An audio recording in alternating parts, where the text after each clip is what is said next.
Saya ulangi, Assalamualaikum warahmatullahi wabarakatuh. Waalaikumsalam warahmatullahi wabarakatuh. Baik, Waalaikumsalam warahmatullahi wabarakatuh. menunggu yang lain, saya mulai saja. Materi kuliah pertemuan ke-11 tentang suhu, kelembaban, dan awan. Saya akan share screen ya.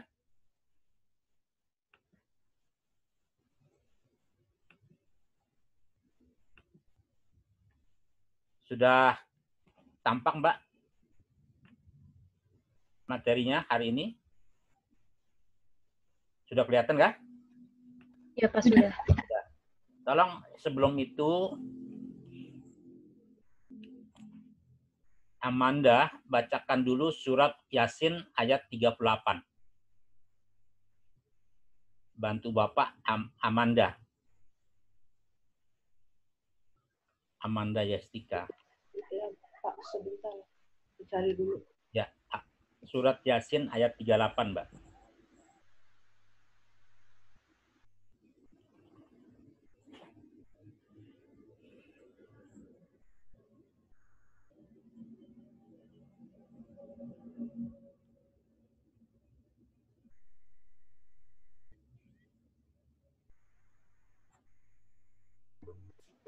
Ayat 38 kan, Pak?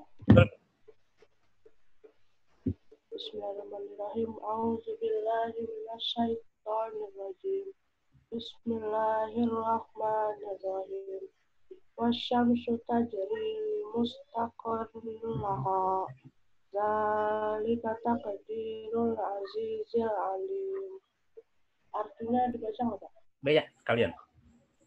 Artinya, dan matahari berjalan di tempat peredarannya, demikianlah ketetapan Allah yang Maha Perkasa, Maha Mengetahui. Baik, makasih.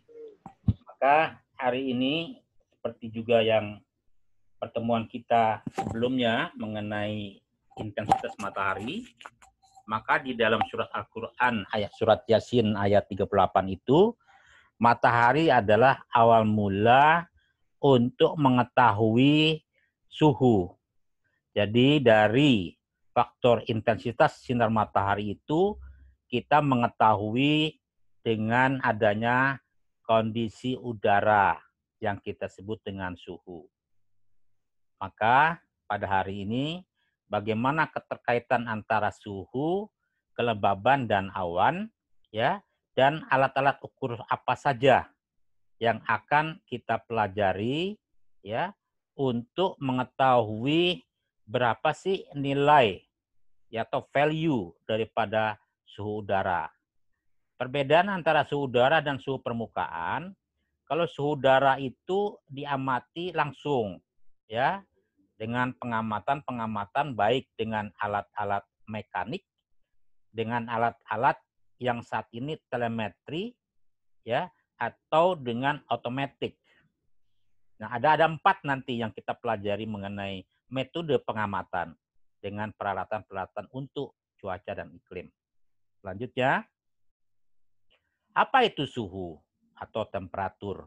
Ya, semakin tinggi temperatur atau suhu, semakin besar kemampuan udara untuk menyerap uap air. Selain itu, energi kinetik, ya.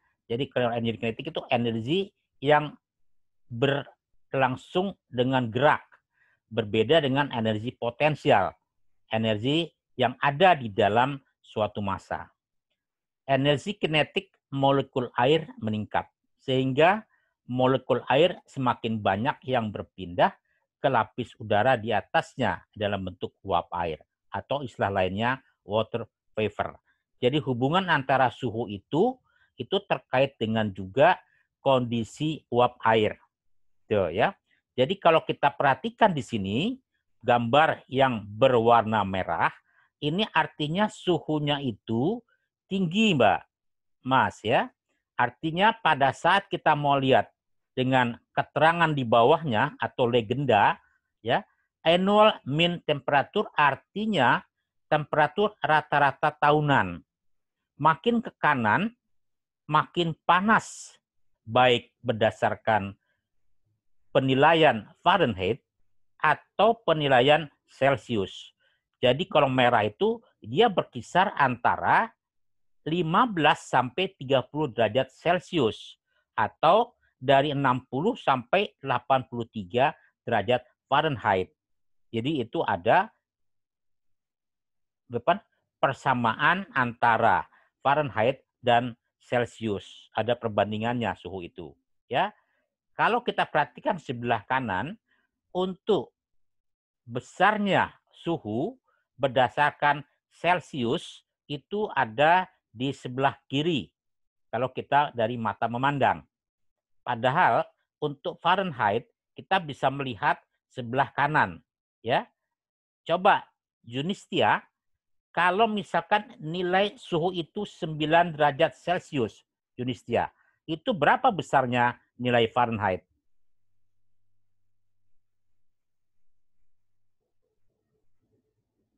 Junistia, kalau 9 derajat Celcius itu sama dengan berapa nilai Fahrenheit?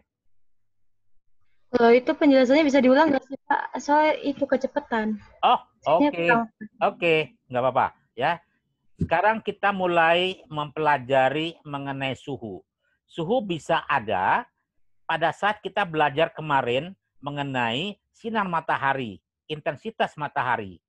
Semakin tinggi temperatur, semakin besar kemampuan udara untuk menyerap uap air.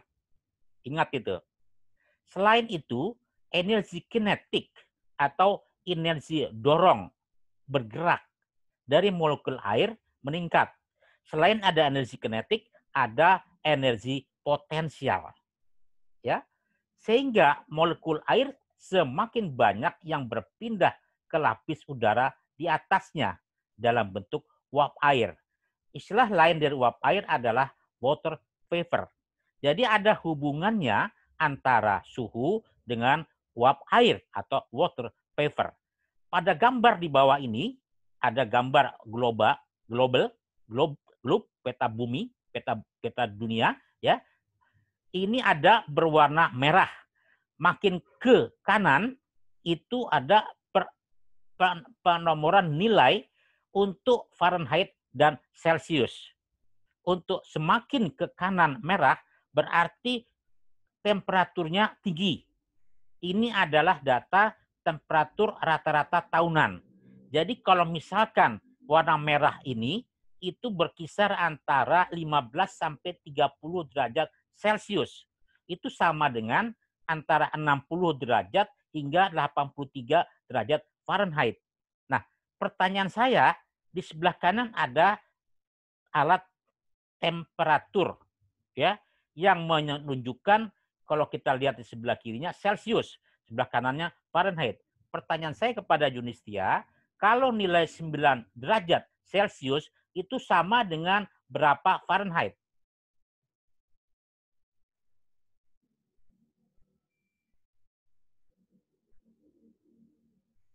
Masih belum paham juga?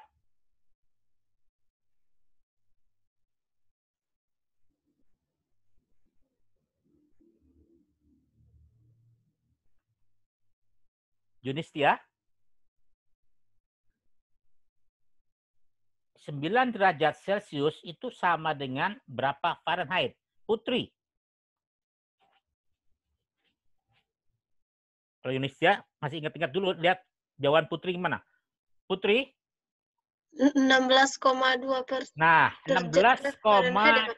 16,2 derajat Fahrenheit. Sekarang coba Junistia. 1 derajat Celcius itu sama dengan berapa Fahrenheit?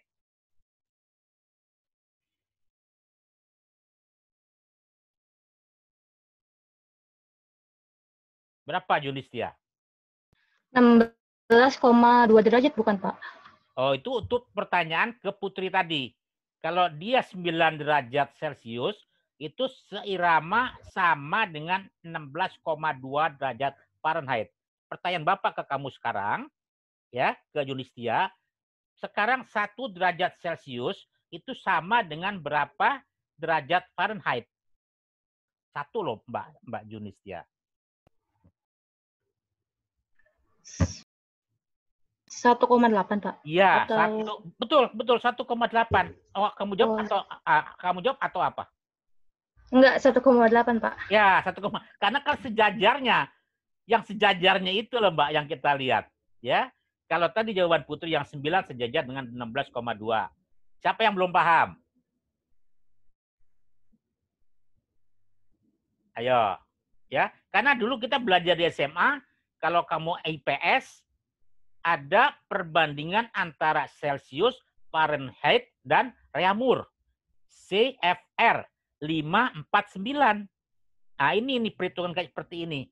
Ayo, pertanyaan Bapak. Berapa nilai 4 derajat Celcius, berapa Fahrenheit? 4 derajat Celcius berapa Fahrenheit ya Pak? Pertanyaan Bapak, berapa Fahrenheit kalau diketahui 4 derajat Celcius? 7,2 Fahrenheit. Betul, 7,2 Fahrenheit. Benar, ya. Selanjutnya coba, sudah bergabung belum Muhammad Fahri? Sudah bergabung belum? Berapa nilai 10,8 derajat Fahrenheit, berapa Celcius?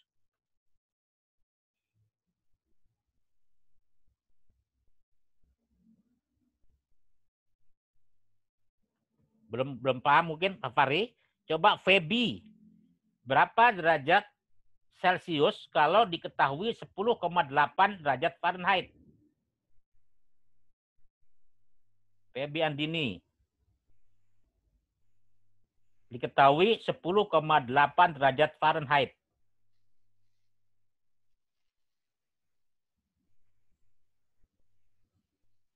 Berapa Celcius?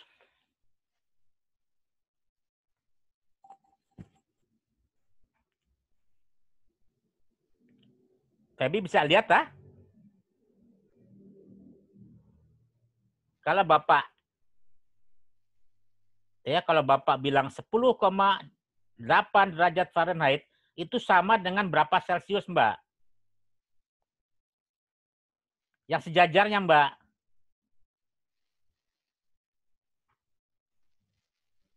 Kelihatan nggak di itu kamu? Siapa bisa bantu?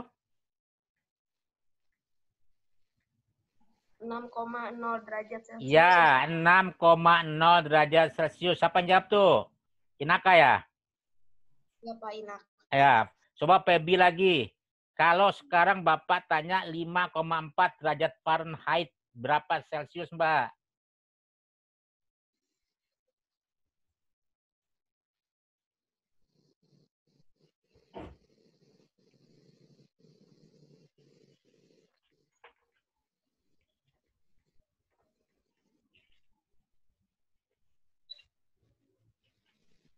Feby?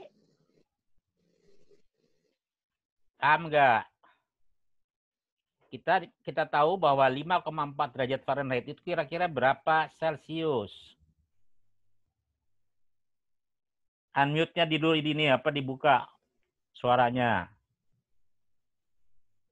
Feby Andini.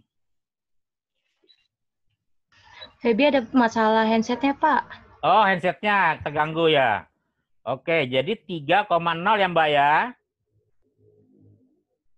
Oke, udah. Lanjut ya.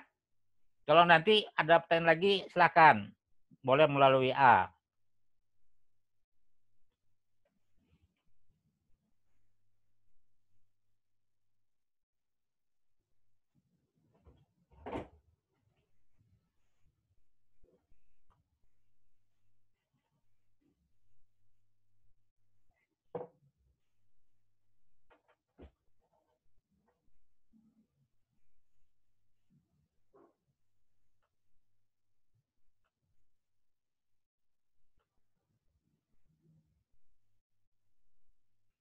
Selanjutnya,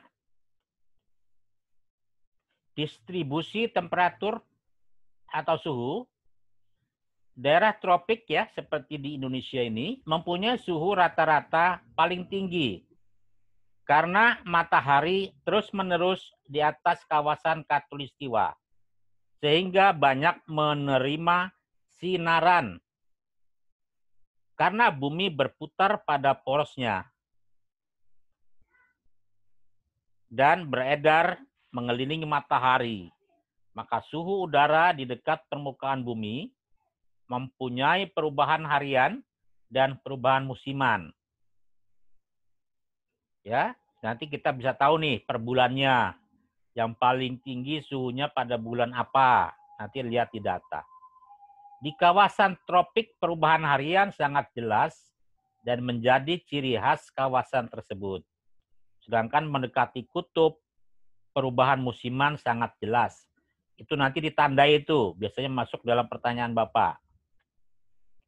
Hampir di semua tempat di kawasan tropik suhu udara mencapai maksimum sekitar atau beberapa waktu setelah matahari mencapai titik tertinggi atau kulminasi setelah pukul 12 waktu setempat. Di Indonesia umumnya maksimum tercapai sekitar pukul 1 waktu setempat atau local time. Ya. Dalam arah mendatar, di dekat permukaan bumi, suhu udara berkurang mengikuti ketinggian tempat. Besarnya pengurangan bergantung kepada keadaan lingkungan. Odeman pada tahun 1982 mengemukakan bahwa di Indonesia pengurangan suhu mengikuti ketinggian tempat tersebut. Secara umum mengikuti rumus ya TH sama dengan TH0 dikurangi 0,5 H ya, dengan TH adalah suhu pada ketinggian H meter dari permukaan laut dan TH0 suhu pada ketinggian H0 ya, gitu. Jadi itu hubungannya. Jadi pada saat kita tinggi misalnya 5.000 meter, maka ya kan kita lihat dulu TH0 suhunya pada ketinggian H0 berapa. Gitu. Kemudian dikurangi masing-masing 0,5 kali tingginya. Gitu, ya. Pengurangan suhu mengikuti arah vertikal disebut laju susut suhu. Besarnya laju susut suhu rata-rata sekitar 6 derajat Celcius per kilometer. Jadi 0,6 per meter ya, pada keadaan tertentu dalam suatu lapisan tipis suhunya dapat bertambah mengikuti ketinggian. Maaf, yang 0,6 itu per 100 meter, Mbak. Karena ini ukurannya kilometer. Lapisan yang bersuhu demikian disebut lapisan sungsangan atau inversi. Ya. Untuk menyatakan tingginya suhu udara, digunakan satuan derajat. Ada 3 satuan derajat yang lazim digunakan dalam meteorologi, yakni derajat Celcius, derajat Fahrenheit, dan derajat Kelvin. Hubungan antara satuan-satuan tersebut sebagai berikut. Untuk menghitung derajat Kelvin, itu sama dengan A dikurangi 273 pangkat derajat Celcius. Untuk derajat Kelvin, Fahrenheit, 5 dikali B dikurangi 32 dibagi 9 derajat Celcius.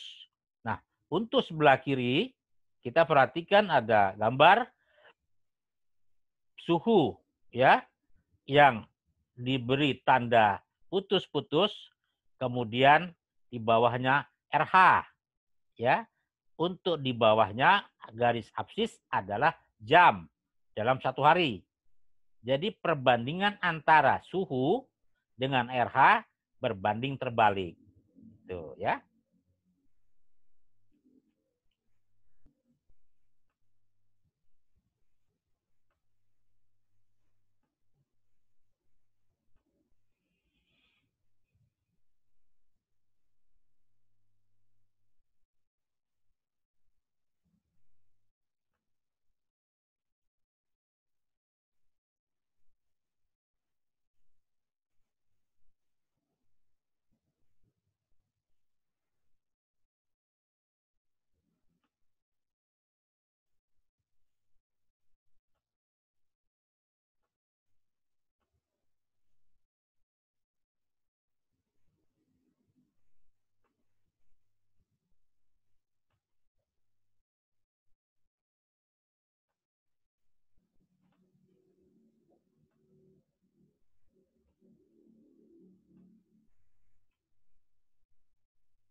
Nah, ini adalah yang kita sebut dengan termometer, bola basah dan bola kering. Ya, kalau bola basah itu ada diberikan seperti kayak semacam ada semacam apa nih bahan kasak ya untuk diberikan air. Kalau ini adalah bola kering, PK, ini bola basah. Kalau ini adalah untuk temperatur maksimum dan temperatur minimum. Ini peralatannya, ya. Nah, sekarang selanjutnya kelembaban udara atau RH. Nah, tadi kita ingat ya, perbedaan antara suhu dan kelembaban untuk data suhu harian dan RH harian di Jakarta itu berbanding terbalik ya, berdasarkan dari jam 00 sampai jam 24. Kelembaban udara adalah jumlah uap air dalam udara yang hanya merupakan bagian kecil dari atmosfer. Kira-kira 2% dari jumlah massa udara, tetapi jumlah ini tidak konstan, bervariasi antara 0 hingga 5%. Walaupun jumlah kecil tetapi mempunyai arti penting. Karena besar uap air di udara merupakan indikator terjadinya hujan. Nah, kalau kita misalnya mengetahui bahwa sudah terjadi hujan, maka rata-rata biasanya temperaturnya di atas 90%, malah bisa jadi 100%. Jadi kalau hujan itu berarti RH-nya tinggi. Nah, sedangkan kalau tidak hujan, maka RH-nya antara 50 sampai 60%. Uap air atau water vapor menyerap radiasi bumi sehingga ikut mengatur suhu. Nah, itu tadi jadi awal kita, hubungan antara uap air dengan suhu. Makin besar jumlah uap air dalam udara, makin besar energi potensial. Tadi pertama kita kinetik ya, energi dorong. Kalau ini energi potensial, energi yang ada di dalam massa udara, potensial yang tersedia dalam atmosfer dan merupakan sumber terjadinya hujan, angin, yang berarti menentukan udara itu kekal atau tidak, ya. Kekal berarti tetap stabil, abadi.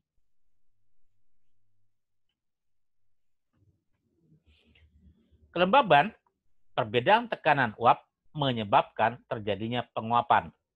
Apabila jumlah uap air yang masuk ke udara semakin banyak, tekanan uap airnya semakin tinggi. Akibatnya, perbedaan tekanan uap semakin kecil, sehingga menyebabkan berkurangnya laju penguapan. Apabila di udara di atas permukaan air sudah jenuh uap air, tekanan udara mencapai tekanan uap jenuh, di mana pada saat itu penguapan terhenti. Nah, kita lihat sini, ini ada gambar yang menyatakan Global Humidity Index. Jadi indeks kelembaban udara global, ya. Itu ada nilai-nilai untuk ya kan humidity index zone value yang berwarna kuning ya, seperti di Australia itu dapat nilai 3. Itu disebut semi arid ya. Sedangkan kalau untuk yang berwarna seperti Indonesia, warna abu-abu atau biru muda, dapat zone value-nya 1, itu humid. Ya. Jadi berdasarkan humidity index zone, Indonesia humid. Sedangkan wilayah Afrika yang mendapat seperti nilai kuning tua, itu dapat nilai 5, itu disebut hiperarid. Arid daerah kering, ya. Begitu selanjutnya.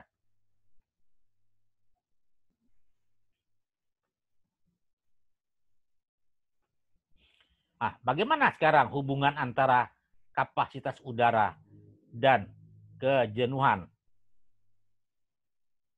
Kapasitas udara adalah jumlah uap air maksimum yang dapat dikandung oleh udara pada suatu suhu tertentu. Makin tinggi suhu, makin besar kapasitas udara. Jika kapasitas udara dicapai, berarti udara jenuh uap air. Jika suhu naik, berarti kapasitas udara tetap. Kejenuhan dicapai dengan menambah uap air melalui penguapan dari suatu sumber. 2. Jika suhu turun, berarti kapasitas udara turun. Kalau turun terus, maka kapasitas udara akan sama dengan jumlah air yang ada. Dengan kata lain, tetes air suhu lebih besar 0 derajat Celcius. Sedangkan kalau kristal es, suhu lebih kecil dari 0 derajat Celcius. Ya. Di sebelah kiri ada gambar antara volume, ya kan, uap air dengan temperatur.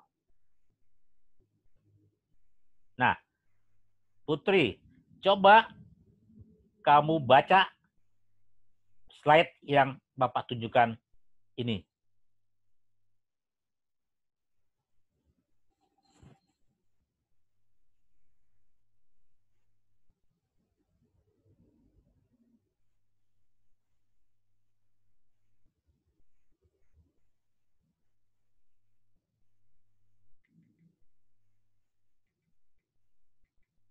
Putri,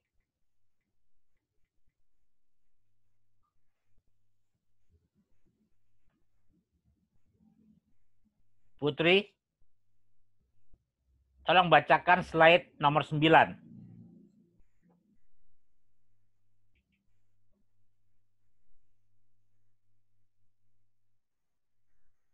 Halo? Nggak dengar suara Bapak?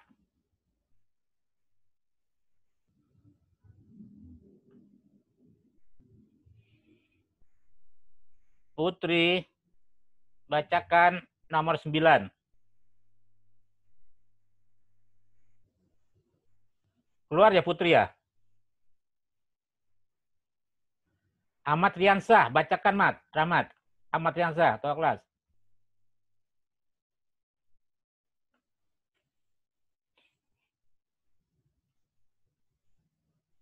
Ahmad Riansah, tolong kelas, bacakan slide nomor 9.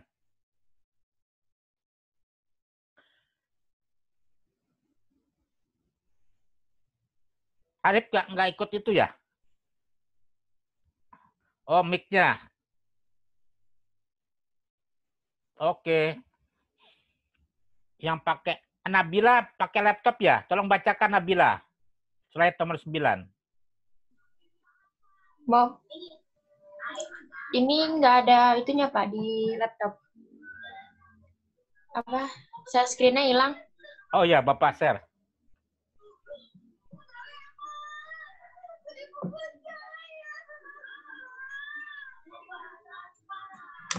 Titik embun dan kondensasi. Ya. Titik embun adalah suhu yang bertepatan dengan jenuhnya udara. Kondensasi adalah perubahan bentuk uap menjadi cair. Sublimasi adalah perubahan bentuk uap menjadi padat. Ya. Jika udara didinginkan melalui titik embun, maka kelebihan yang tidak dapat dikandung oleh udara akan dilepas berupa. Oke, makasih.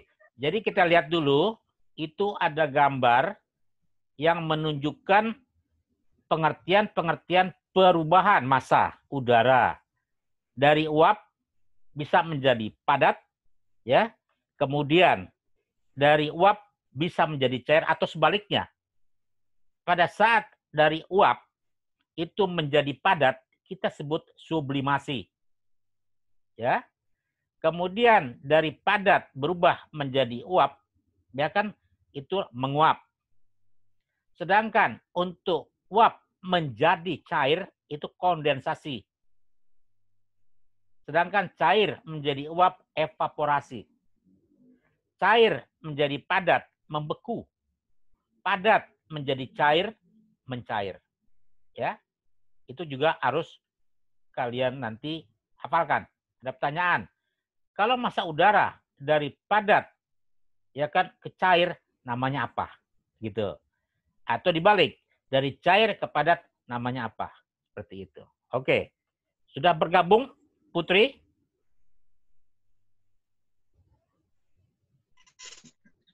Udah, Pak. Ya, tolong bacakan slide 10.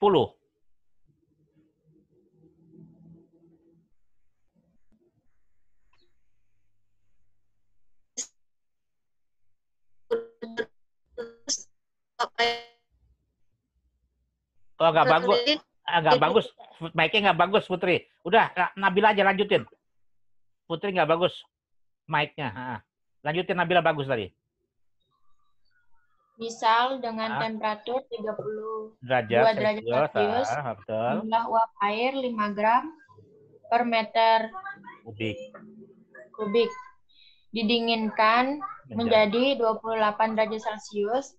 Itu disebut menjadi kejenuhan. Didinginkan menjadi 24 derajat Celcius menjadi kondensasi. Ya. Uap air yang mencair sebesar 2,3 gram. Ini merupakan perbedaan kapasitas udara antara temperatur 28 derajat Celcius dan temperatur 24 derajat Celcius. Benar.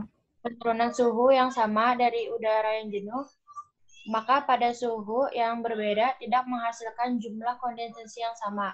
Oke. Misal, dengan 1 meter kubik udara jenuh pada temperatur atau suhu 30 derajat Celcius. Diturunkan 30 derajat Celcius, uap air menjadi kondensasi 4 gram. Diturunkan 28 derajat Celcius, uap air menjadi kondensasi 2 gram. Diturunkan 26 derajat Celcius, uap air menjadi kondensasi 1 gram. Ya. Berarti udara yang panas mempunyai kemungkinan terjadinya hujan lebih lebat. Oke, makasih ya. Terima kasih apa Nabila. Nah, dari slide nomor 1 sampai 10 kita sesi pertama. Ya. Nah, sebelum Bapak akhiri untuk sesi kedua, Bapak bikin Zoom lagi. Tolong semua kalian ya di videonya semua siapkan. Bapak mau laporan. Baik. Bapak mau foto.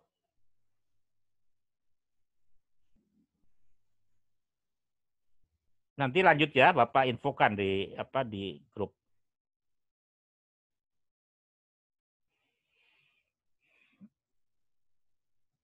Semua ya. 1, 2, 3.